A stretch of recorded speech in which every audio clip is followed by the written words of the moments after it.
우리에게 주신 하나님의 말씀은 마태복음 19장의 말씀입니다. 마태복음 19장 13절로 30절까지의 말씀인데요, 우리 13절로부터 15절까지만 같이 한 목소리로 합독하도록 하겠습니다. 마태복음 19장 13절로 15절까지의 말씀만 같이 한 목소리로 합독하도록 하겠습니다. 시작. 그때에 사람들이 예수께서 안수하고 기도해 주심을 바라고 어린아이들을 데리고 오매 제자들이 꾸짖거늘 예수께서 이르시되 어린아이들을 용납하고 내게 오는 것을 금하지 말라. 천국이 이런 사람의 것이니라 하시고 그들에게 안수하시고 거기를 떠나시니라. 아멘. 여러분, 세상을 살아가면서 모든 사람들은 크게 두 가지 욕구가 그 안에 있다고 합니다. 그것은 바로 부유함과 영성의 욕구입니다. 세상에서 가난하게 살길 원하는 사람은 저를 포함해서 이 자리에 아무도 안 계신 줄 믿습니다. 특히나 자본주의 사회에서 돈이 가진 힘은 굉장하다는 것을 우리가 잘 알고 있습니다. 그런 이유로 누구나 가능한 한 더 많은 부를 축적하며 살기를 희망합니다. 그런데 중요한 점은 돈과 물질로만으로는 인간의 결핍을 채울 수 없다는 것입니다.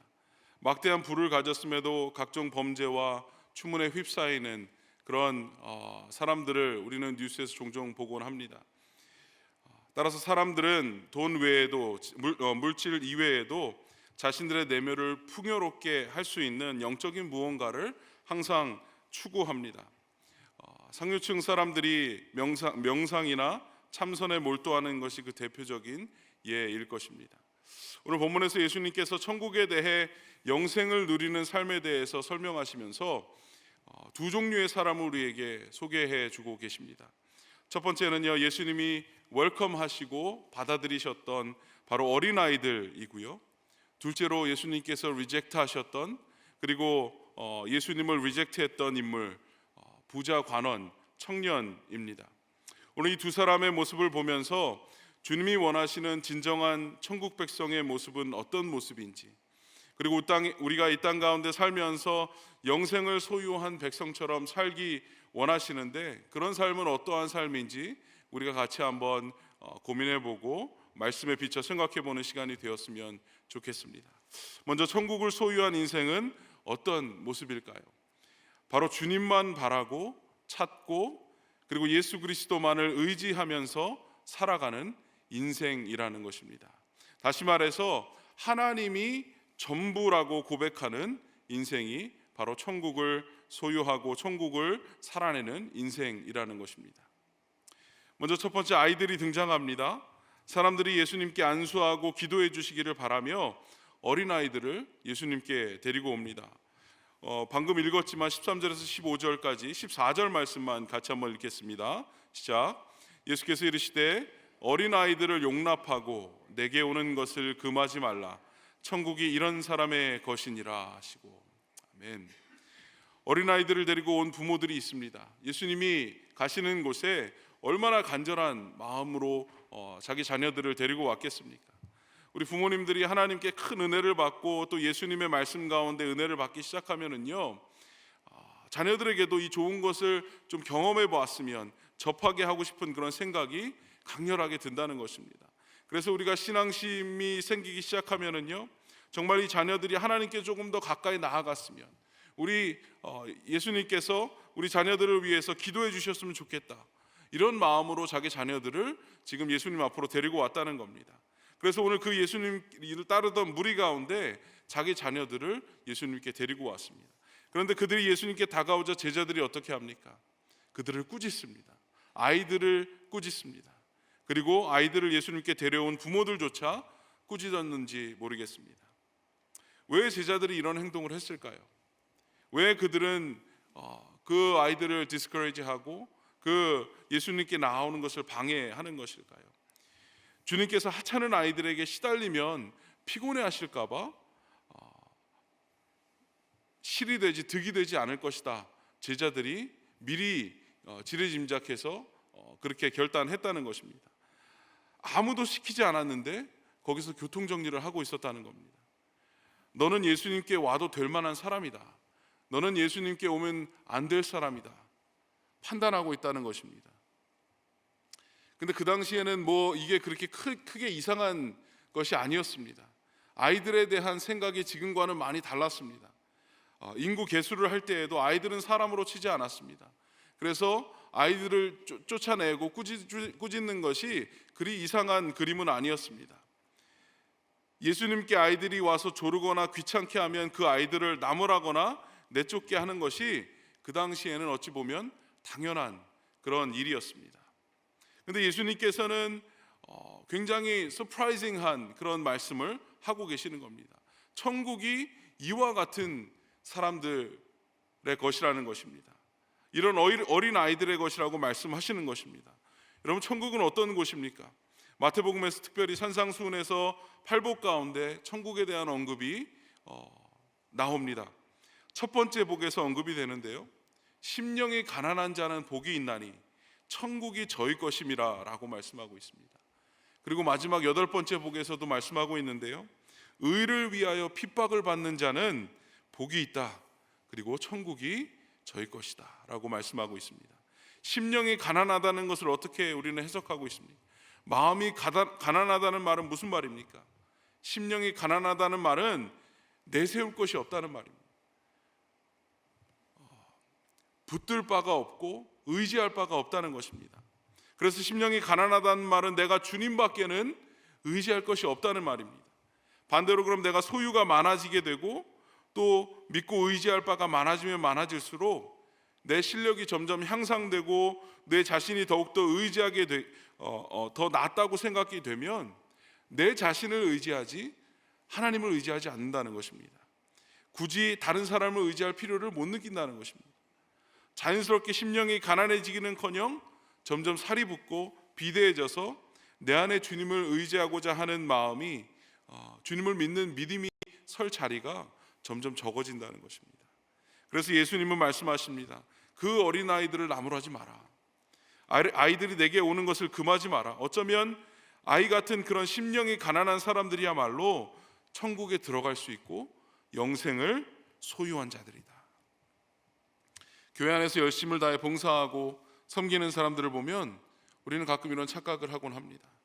저 사람이야말로 당연히 천국을 소유한 사람이다. 그런데 겉모습만 봐서는 모른다는 겁니다.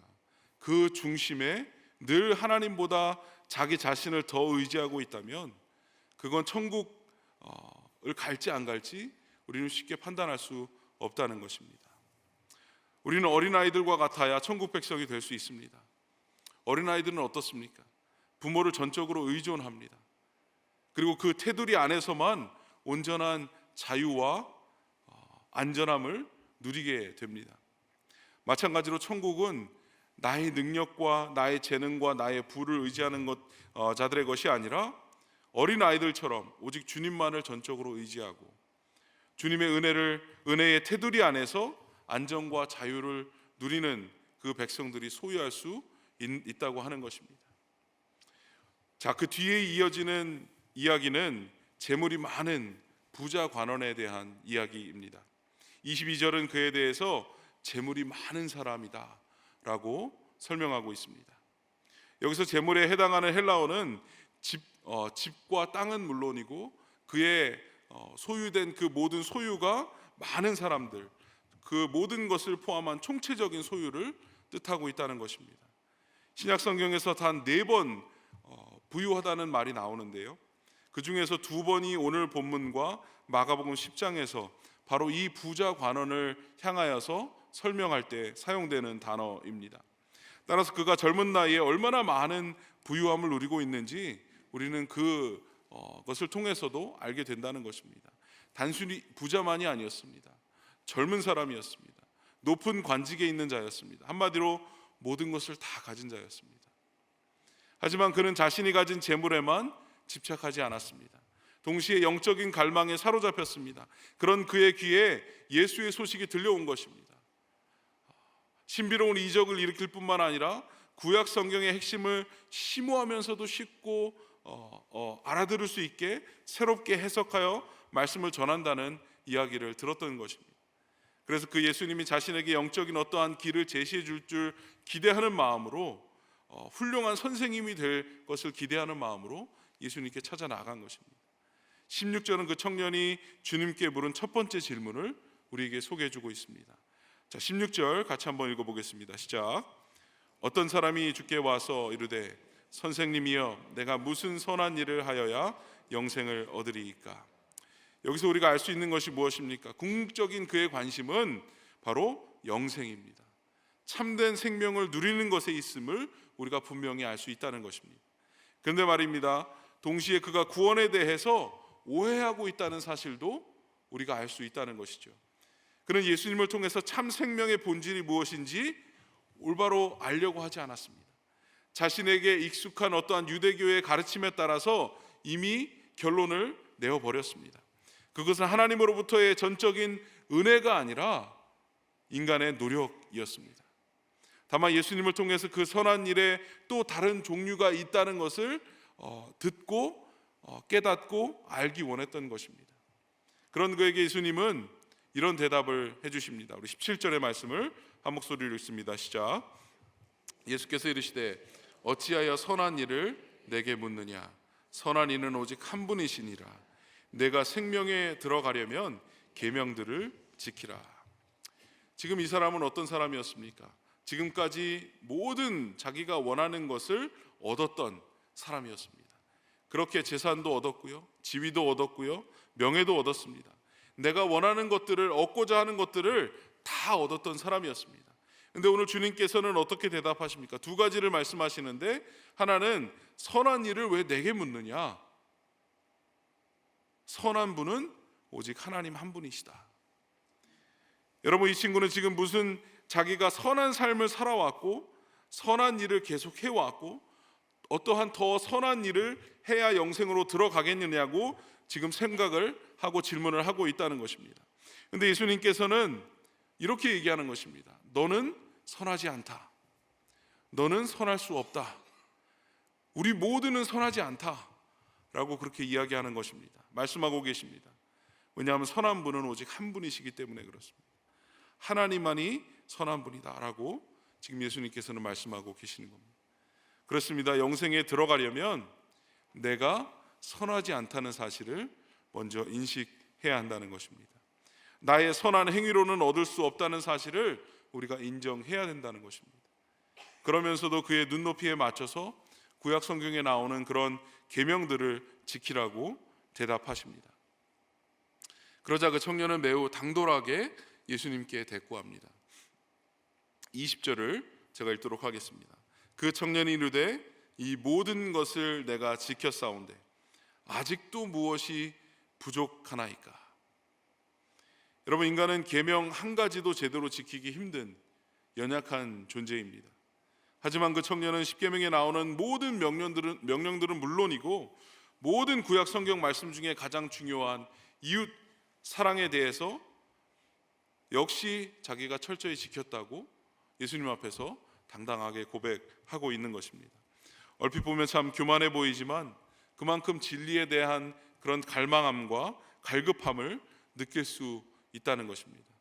또 중요한 점은 예수님께서 그런 그의 태도를 언짢게 생각하지 않으셨습니다. 기분 나쁘게 생각하지 않으셨습니다. 호의를 가지고 그를 대하고 계시다는 사실을 우리가 말씀을 통해서 볼 수 있습니다. 같은 사건을 묘사하는 마가복음 10장 21절은요 예수께서 그를 보시고 사랑하사라고 기록하고 있습니다. 세번역 성경은 예수께서 그를 눈여겨보시고 사랑스럽게 여기셨다. 공동번역은 예수님께서 그를 유심히 바라보시고 대견해 하시며 이렇게 말씀하셨다라고 말씀하고 있습니다. 신약 원문이 의도하는 그 예수님이 그 청년을 바라보며 가졌던 따뜻한 마음을 느낄 수 있다는 것입니다. 문제는 그 온화한 마음으로 그에게 요구하시는 영생의 길이 21절에 기록되어 있습니다. 21절 같이 한번 읽겠습니다. 시작. 예수께서 이르시되 내가 온전하고자 할진대 가서 내 소유를 팔아 가난한 자들에게 주라. 그리하면 하늘에서 보화가 내게 있으리라. 그리고 와서 나를 따르라. 예수님께서 문제의 핵심을 바로 짚어주시는 겁니다. 오늘 이 친구는 뭐가 문제였습니까? 가진 소유가 많다는 것이 문제였습니다. 가진 게 너무 많아서 그는 영생에 쑥 들어갈 수 없다는 것입니다. 가진 것들에 둘러싸여 있어서 그는 더 이상 하나님께 더 나아갈 수 없게 된 것입니다. 그가 가지고 있는 그 소유한 모든 것들이 마치 성처럼 쌓아져서 더 이상 그가 한 발자국 나아갈 수 없도록 그를 막고 있는 것입니다. 그거를 뚫고 나아갈 수 없는 것입니다. 돈도 있습니다. 권력도 있습니다. 명예도 있습니다. 젊음도 있습니다. 뭐 없는 게 없습니다.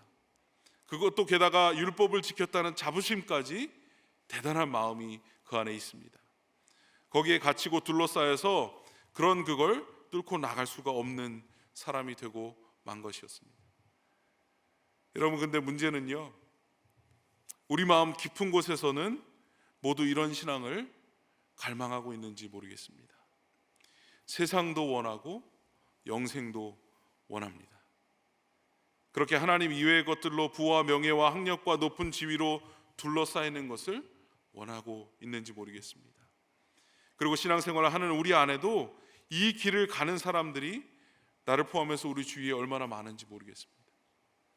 왜냐하면 그렇게 우리를 둘러싸고 있는 게 많으면 많을수록 그것들이 나를 안전하게 지켜줄 것이라고 생각하기 때문에 그렇습니다.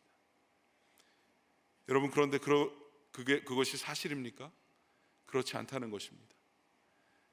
그것을 다 무너뜨리고 다 걷어내야만 하나님으로부터 진짜 우리가 안전을 얻을 수 있고 진짜 영생으로 들어갈 수 있는 길이 열린다는 것입니다.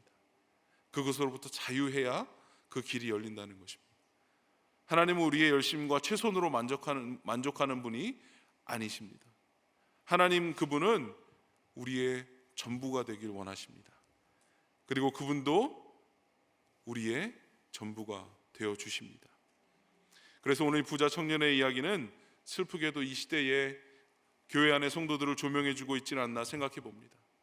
교회 안에서조차 많이 가진 것을 복이라고 이야기할 때가 있습니다. 출세하고 세상적으로 성공하는 것을 복이라고 말합니다. 말은 그렇지 않다 해도 삶이 그것을 증명하고 있습니다. 그런 세상의 복을 쫓아 사느라 천국에 들어가지도 못하고 영생이 무엇인지도 모르는 그런 별 관심도 없는 사람들이 우리 주위에는 너무나도 많이 존재하고 있다는 것입니다. 이 청년은 슬픈 기색으로 주님을 떠나고 맙니다. 성경은 이 청년에 대해서 더 이상 기록하지 않습니다. 많이 가진 자였습니다.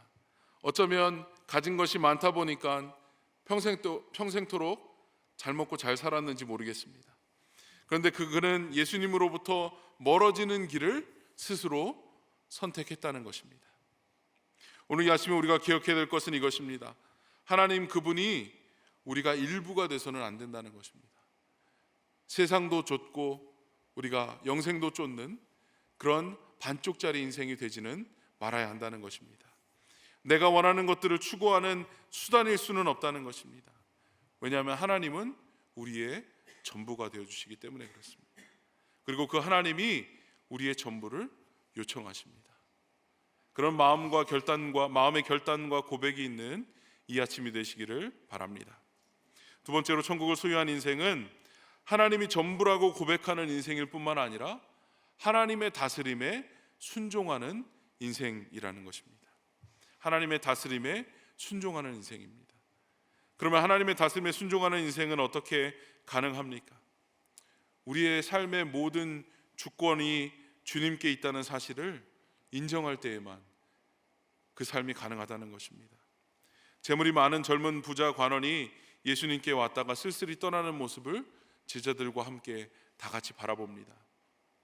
이어서 주님은 그 모든 상황을 지켜본 제자들에게 우리에게 잘 알려진 비유로서 이렇게 하나님 나라와 부자 사이의 관계를 설명해 주고 계셨습니다. 23절부터 25절까지를 제가 읽도록 하겠습니다. 예수께서 제자들에게 이르시되 내가 진실로 너에게 이르노니 부자는 천국에 들어가기가 어려우니라.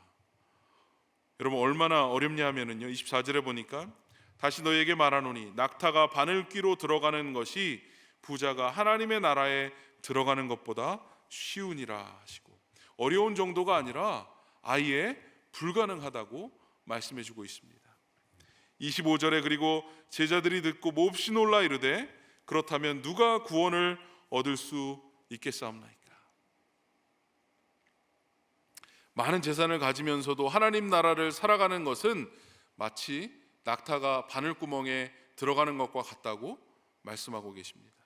이때 낙타를 뜻하는 헬라어 카멜론과 밧줄을 뜻하는 카밀론이 발음이 비슷하기 때문에 잘못 오용된 것이다 라는 그런 설명도 있습니다.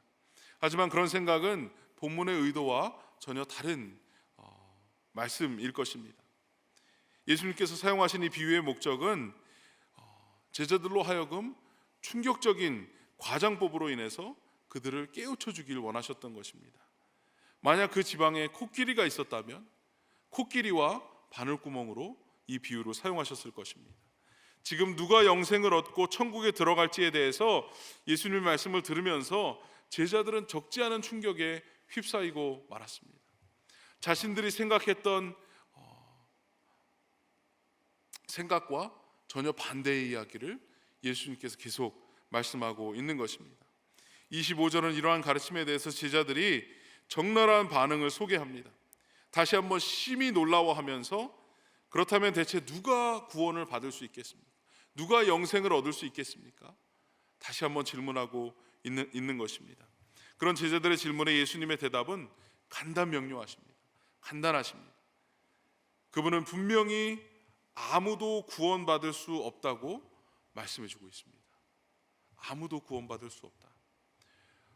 종교적인 바리새인이나 사두개인이나 부자이던 간에 사실상 그 어떤 사람도 구원받는 것이 불가능하다고 우리에게 말씀해주고 있습니다. 어려운 것이 아니라 아예 impossible하다, 불가능하다라고 말씀을 하고 싶으신 겁니다. 왜 예수님께서는 불가능하다고 극단적으로 말씀하고 계시는 것일까요? 세상의 재물이나 명예나 아무리 높은 지위에 있다 한들 그것들이 우리를 구원에 이르게 할 수 없다는 것입니다. 특별히 재물에 관해서는 돈은 단지 경제 생활에 사용되는 도구로만 사용되지 않는다는 사실을 우리가 깨달아야 한다는 것입니다. 그 자체가 자연스럽게 사람들의 숭배를 이끌어내는 우리 삶 가운데 우상이 될 수밖에 없다는 것입니다. 돈의 정신을 알게 모르게 사람들의 내면을 지배할 때가 너무나도 많이 있다는 것입니다. 그렇기 때문에 예수님께서 마태복음 6장 24절에 이렇게까지 말씀하고 있는 것입니다. 한 사람이 두 주인을 섬기지 못할 것이니 혹 이를 미워하고 저를 사랑하거나 혹 이를 중히 여기고 저를 경히 여김이라. 너희가 하나님과 재물을 겸하여 섬기지 못하느니라. 여러분, 돈과 물질은요 우리를 이기적으로 만듭니다. 물질적으로 만들어버리는 능력이 있습니다. 또한 하나님으로부터 독립적으로 하나님과 분리시켜버려서 내 재산을 보유하고 늘려가는 데만 몰두하게 만드는 그런 능력이 재물 가운데는 있다는 것입니다. 재산은 사람을 자만으로 이끌기도 합니다. 그것은 하나님의 선하심과 자비하심을 의심하게 만들기도 합니다. 그렇기 때문에 부자가 천국에 들어가는 것이 불가능하다고, 어떠한 인간도 천국에 들어가는 것이 자기 스스로의 능력으로는 불가능하다고 예수님께서는 말씀하고 있는 것이죠. 그런데 26절에는 이렇게 다시 한번 말씀해주고 있는 것입니다. 그러나 하나님 안에서는, 하나님께서는 다 하실 수 있다. 하나님은 가능하십니다. 하나님만이 우리를 구원하실 수 있습니다. 하나님이 우리를 구원하시기 위해서 그분의 독생자 예수 그리스도를 보내주셨습니다. 십자가 위에서 예수님은 자신의 가진 모든 것을 희생시키셨습니다. 만일 다른 어떠한 적당한 방법이 있었다면 그 방법을 취하셨을 것입니다. 그런데 이 방법이 하나님께서 허락하신 유일한 방법이라는 것입니다. 우리는 우리 자신을 우리 죄로부터 구원할 수 없습니다. 그렇기 때문에 예수님이 바로 그 일을 행하기 위해서 이 땅에 오셨다는 겁니다. 다시 말해서 우리는 하나님의 은혜 없이는 아무도 천국에 들어갈 자가 없다는 것입니다. 영생을 누리고 살 자가 없다는 것입니다. 그렇다면 오늘 우리는 본문 말씀을 통해서 부자 청년과 똑같은 결단을 마주하게 됩니다. 다시금 강조하지만 문자 그대로 모든 재산을 다 내다 팔고 교회에서만 우리가 생활하라는 그런 극단적인 말씀을 하시는 것이 아닙니다. 오히려 또 다른 방식의 극단 역시 우리가 분명히 경계해야 합니다. 27절과 28절 우리 함께 읽도록 하겠습니다. 시작. 이에 베드로가 대답하여 이르되 보소서 우리가 모든 것을 버리고 주를 따라 싸운대 그런즉 우리가 무엇을 얻으리이까? 예수께서 이르시되 내가 진실로 너희에게 이르노니 세상이 새롭게 되어 인자가 자기 영광의 보좌에 앉을 때에 나를 따르는 너희도 12보좌에 앉아 이스라엘 12지파를 심판하시리라. 베드로의 질문에 대해서 그 어느 누구도 비웃을 수 없습니다. 왜냐하면 베드로만큼 예수님의 제자들만큼 자신의 삶을 포기하고 자신의 모든 것을 내려놓고 예수를 따랐던 자들도 없기 때문입니다. 그렇기 때문에 예수님이 베드로를 책망하지 않으시고 이러한 질문을 통해서도 대답을 통해서 베드로를 격려하십니다. 모든 것을 버리고 그분을 따르겠다고 결단한 베드로에게 28절은 그렇기 때문에 그리스도인들은 예수를 따르기 위해 희생하고 버리고 포기한 것보다 더 큰 하나님의 나라에서 하나님의 다스림에 동참하게 될 것이라고 우리에게 말씀하고 있는 것입니다. 약속해주고 계시는 겁니다. 여러분, 하나님 나라에 들어가는 것만으로도 엄청난 일입니다. 하나님 우편에 앉아서 그분의 통치를 공유할 뿐만 아니라 하나님의 다스림에 우리가 들어간다는 약속의 말씀인 것입니다. 우리가 이 세상 속에 살지만, 돈이 지배하는 이 질서 속에 살지만, 하지만 하나님의 다스림을 우리가 받기 시작하는 것, 이것이 우리가 구원받은 증거의 삶이라는 것입니다. 왜 우리가 이 자본주의의 시대를 살아가지만, 우리가 이 재물의 지배를 받는 이 시대에 살아가지만 그것을 거절하고 하나님의 지배를 받는 것, 하나님의 다스림을 받는 것, 말씀의 기준으로 그 하나님의 영향권 안에 사는 것, 여러분, 이것이 이 땅에서 이미 하나님 나라를 누리는 것 아니겠습니까? 여기서 이 땅 가운데 하나님을 누려야 우리가 죽어도 하나님 나라 가는 것인 줄 믿습니다. 그리고 이미 우리는 영생을 선물로 받았다는 것입니다. 우리는 믿음으로 구원을 받았습니다. 그렇지만 예수님이 이 땅 가운데 다시 오시는 날 우리는 구원을 완성시키게 됩니다. 그리고 그때까지 우리가 해야 될 것은 주님을 더욱더 닮아가는 삶을 사는 것입니다. 말씀을 정리하기 원합니다.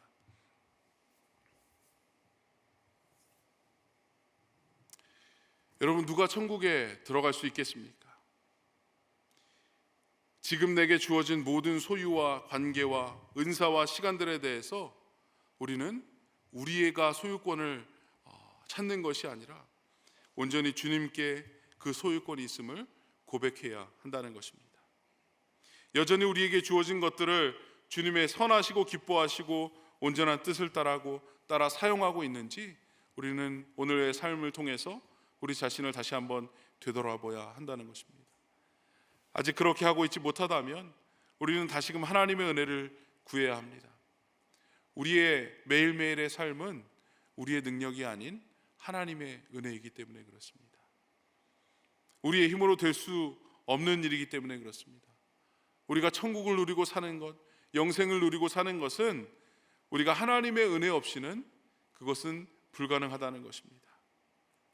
어떠한 물질로도, 어떠한 명예로도, 어떠한 지위로도 그것을 얻을 수 없는 것입니다. 그렇기 때문에 우리는 모든 삶의 한 부분을 통해서 우리는 겸손히 감사함을 고백하지 않을 수 없습니다. 하나님의 은혜에 대해서 고백하는 삶을 살아야 한다는 것입니다. 때로는 부족한 것 같고 때로는 모자라는 것 같지만 우리가 겸손히 감사함을 고백함을 통해서 어느새 먼저 열심히 잘 믿는다 하지만 어떨 때는 변질되고 부족해 보이는 것 같은 이들이 오히려 어린아이들처럼 전적으로 주님을 의지하는 믿음을 고백하는 경우를 봅니다. 주님께 지금 우리가 사로잡히고 집착된 모든 것들에서 자유케 되고 벗어나서 온전히 주님만 바라볼 수 있는 믿음의 삶을 사는 저와 여러분이 되시기를 주님의 이름으로 축원합니다. 그 은혜로 오늘 하루도 천국을 살아내고 영생을 살아내는 저와 여러분의 삶이 되기를 주님의 이름으로 축원합니다. 같이 한번 기도하시겠습니다.